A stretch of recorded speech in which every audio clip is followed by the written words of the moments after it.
What's up, y'all? For another reaction. In today's video, we have the UCL round of 16 exposed football. Yeah, exposed that them Premier League teams trash. And PSG, you know, I'm a PSG fan. Quarterfinals, we play Liverpool, and we gonna knock out Liverpool again. You know, Mohamed Salah, he a ghost. He don't show up in big games. Now, when it comes to the Wednesday second leg ties in the I'm telling you, we want that back to back. We want for that back to back. round of 16, I don't even know where to start. Mainly because there was just a bunch of goals and also a bunch of moments that we have to talk about. On one side, you had Uncle Salah, finally redeeming himself on the second to last day of Ramadan. I stopped eating at 6 p.m. yesterday, and I ate He not doing that against PSG. Fries.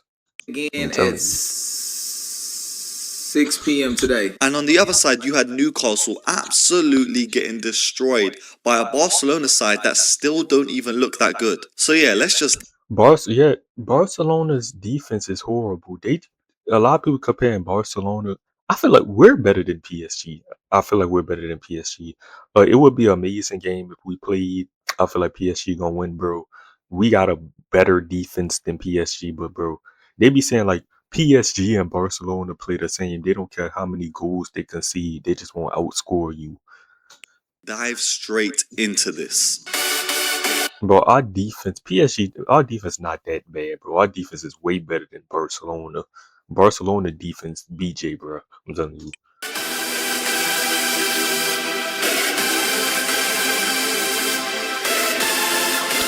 God damn. And first off, we have to head over to Spain, because this was one of those games where you had to be locked in for the entire 90 minutes to really understand what was going on. A very harsh game for Newcastle because it was two sides with two very different stories. Newcastle, bro. Y'all just gonna start spending y'all money. Y'all got Saudi money, ain't just start spending all the money, bro. Just start letting them bags fly, bro, and just start buying everybody, bro. With Barcelona and specifically Rafinha capitalizing on Newcastle mistakes early on in the game. But Newcastle seemed to never back down. They were coming I have never seen a Newcastle fan, man. I don't know not one nigga that's a Newcastle fan. I don't even see him on social media.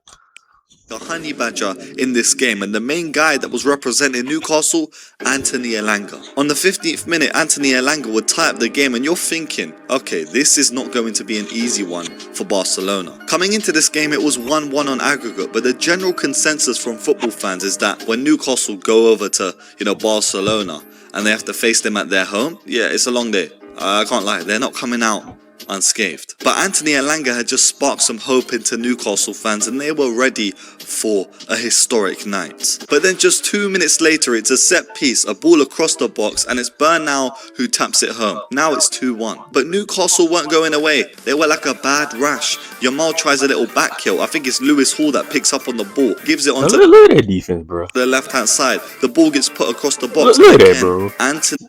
how you say his name? Ronald Aguero. Whatever you say his name. What is you doing, bro? You fell off for real. Aguero. Elanga. You fell off. Game against Barcelona, he's turning up where it really matters. That goal makes it 3-3, and again, Newcastle fans are back. And with Barcelona missing a few big chances after that, Newcastle were gasping for air.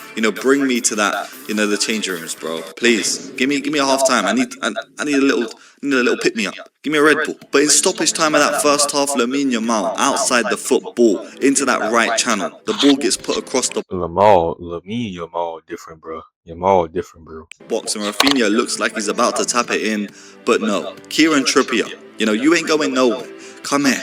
He doesn't even do this subtly. It's obvious. It's a penalty. Rafinha gives it to Lamine Yamal. Lamine Yamal puts it into the back of the net, and the momentum is switched. Newcastle now will go into a second half in a completely different mindset, with Barcelona actually having more hope. And I don't know what Hansi Flick said to these Barcelona players at half-time. He must have been like, are you not entertained? On some Gladiator Maximus, stand-up speech, getting his troops ready to come out into that second half. He must have been sweating, spitting at players like this was crazy, because they came out and then they ran the show. Just 5 minutes from the restart, Newcastle got sliced open, and Fermin Lopez would get an opportunity and put it in the back of the net. And then from there, it just became a training drill. This was the most most pure football that I have watched this season. Every attack that Barcelona were executing looked like it would, break through Newcastle. They completely put sword to throat in this situation. They were deadly. With masked Lewandowski scoring not one, but 2 goals. One came via a header from a corner, then the other was a beautiful 1v1 finish where he, Like, I'll be forgetting, bro. This nigga Lewandowski still like good, bro. How old is bro? Like, bro, this nigga still playing in Europe at like, damn, is he 40 game? But I feel like Messi could still play in Europe, to be honest. And he 37 game. Like, what the fuck? feinted the goalkeeper, sent him, and then put it into that bottom left corner. But the Like, niggas don't talk about Lewandowski enough, bro.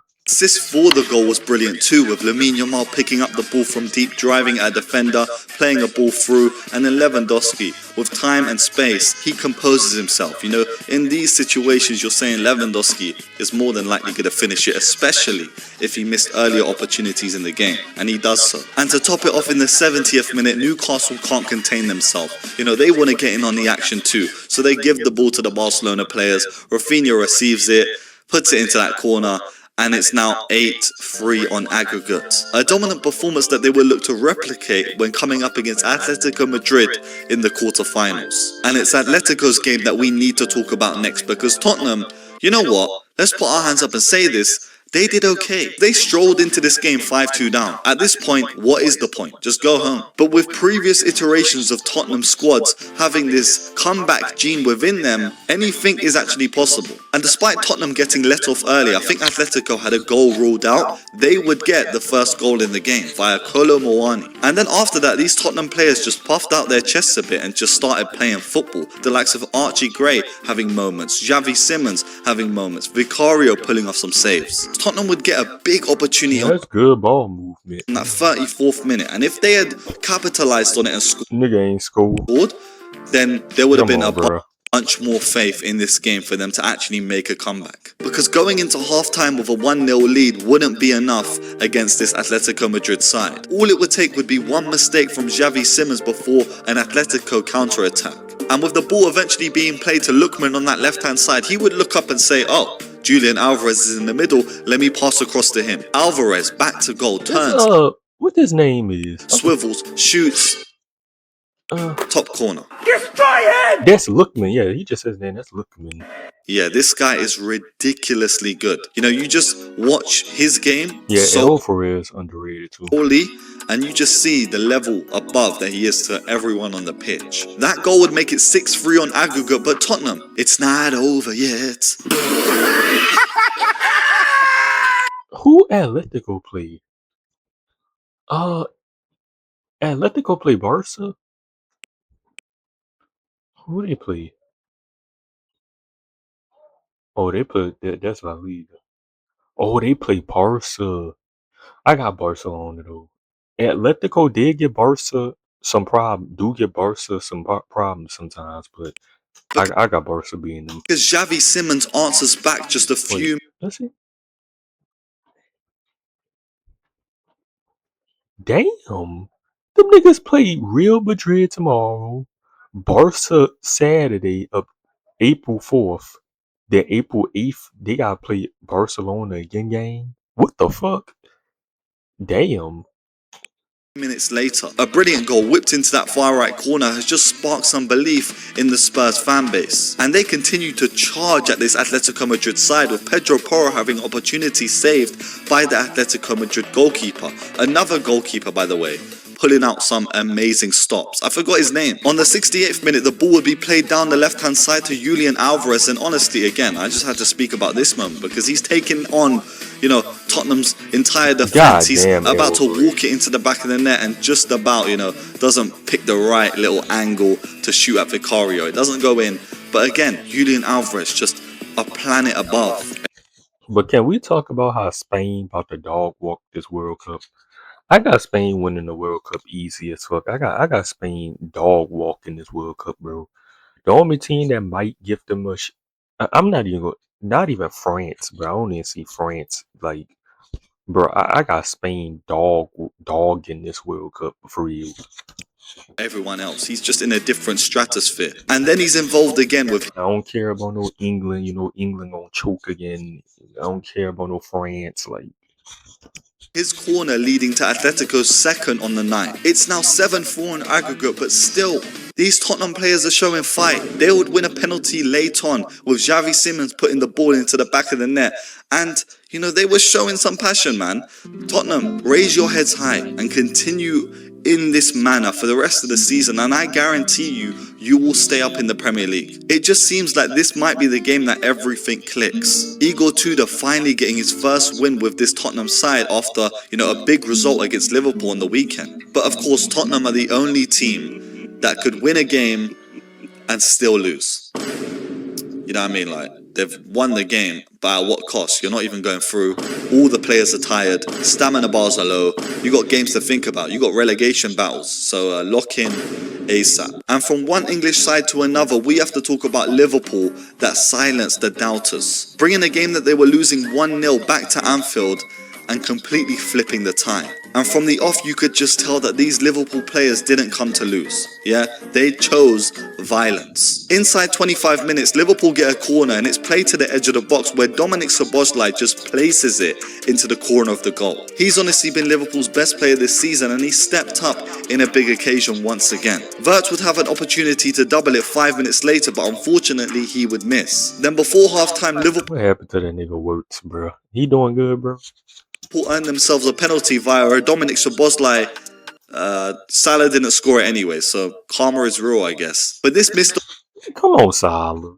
opportunity wouldn't matter anyway, because in the 50th minute, Liverpool, just a bit of smooth transition, balls forward, ball across the box, and eventually Ekitike at that back post sticks it away. It was some football that we hadn't seen from Liverpool this season. They actually looked that they could play football finally. And then just 2 minutes later, this Liverpool squad are just coming at this Galatasaray backline like a pack of wolves. Gravenberch starting it, Wirtz flicking it to Mo Salah. Mo Salah with a volleyed opportunity. The goalkeeper would parry it, and Gravenberch tidies it up, slips it into the back of the net, and now 3-0. Liverpool would then get another one via a dodgy cross from Frimpong, but it would get ruled out. But the best moment on the night had to be Mo Salah's goal. Because in the 61st minute, Wirtz would give the ball to Salah, Salah would give it to Wirtz, Wirtz would do a little back heel into the path of Salah, and Salah, vintage Salah, would whip the ball top left corner. A finish that we have seen many times, but he has missed many times this season.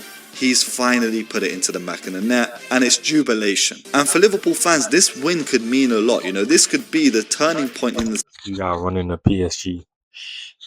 We shun that shit down. season where you finally start to pick up a bit of momentum, go on a little streak in the Premier League, and finally finishing them Champions League spots too. Finally, we have to talk about Bayern winning 4-1 against Atalanta. 10-2 on aggregate, by the way. What is there to...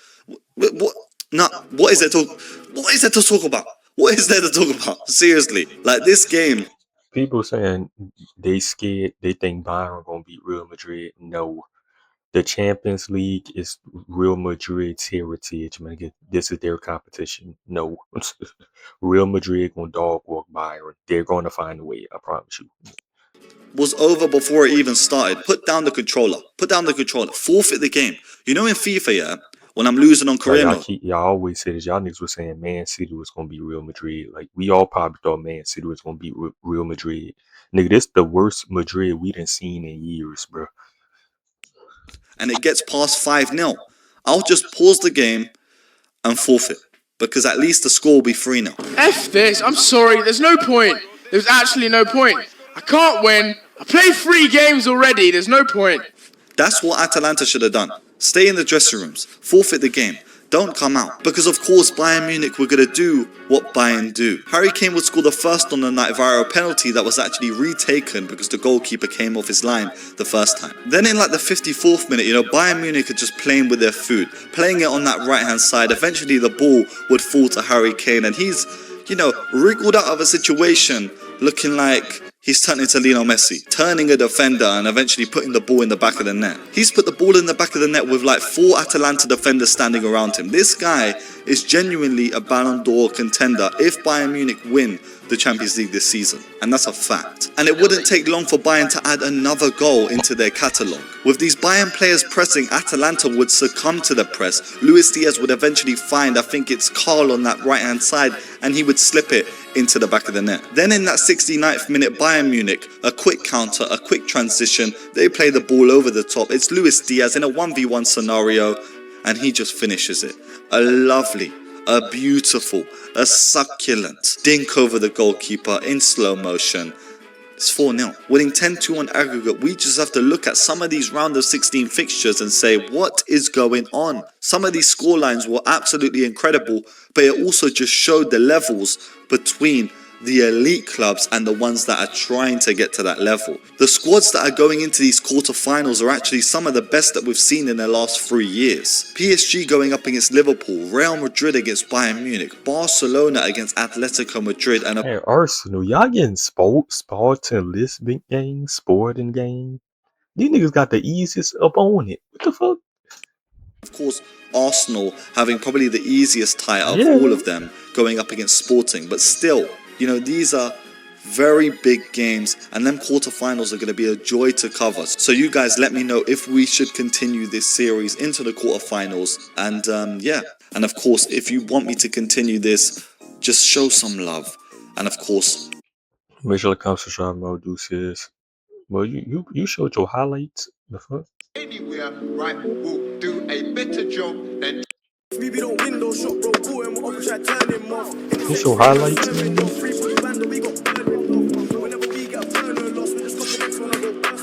Oh shit! That's you right there.